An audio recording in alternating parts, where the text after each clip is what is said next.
Hey, how's it going? My name is Wallar. I'm the lead pastor at Lift Church, a church on a mission to see churches thriving on our college and university campuses. You know, I did something a little crazy a couple months ago. I deleted my Instagram account. I shut it down, and immediately the uproar came back at me. People thought I was crazy. I pastor mostly young people, young adults, and people will come to me and say, how can you pastor young adults without an Instagram account? You're a pastor, you need an Instagram account.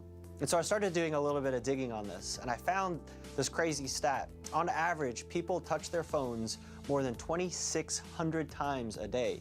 Some people, more than 5,000 times a day, they're touching their phone. Like, that's unbelievable. Never mind the total in screen time and all the statistics and research that go with that.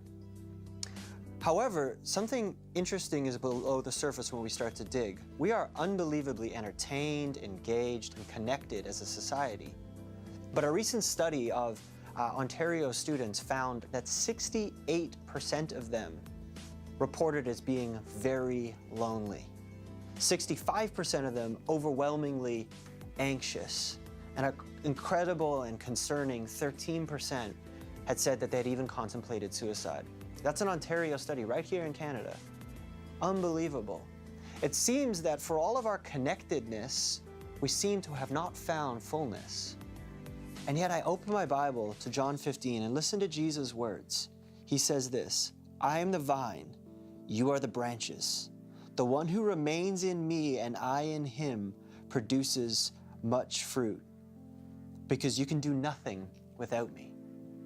So Jesus just said to us that in him, if we remain in him, if we remain connected to him, if we rest in him, if we find hope in him, if we put time into our relationship with him, that we will be fruitful and that we will be effective. I think for many of us, our go-to place for rest is often media, consumption, our phones, and that kind of thing.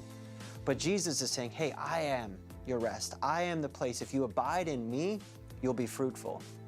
And so what I started to do is I started to look at Jesus' invitation and say, I think I should take Jesus seriously. And it is incredible. Jesus promises we can build our life on.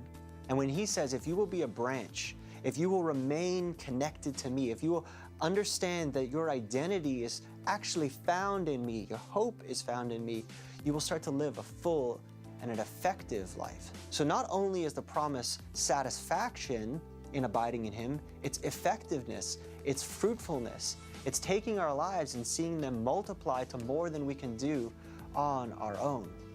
And so my invitation today is really this simple. What if you were to start to look at your life and the way you make decisions and the way you rest and the way you restore and the way you rejuvenate your soul, and start to put Jesus at the center of that. Abide in him, be a branch connected to the vine. And I believe that Jesus' promise, which I've seen in my own life, you will see it in your life too, that you will not just be alive in him, you will be fruitful in him. So that's the invitation today. Become a branch, abiding in the vine that is Jesus.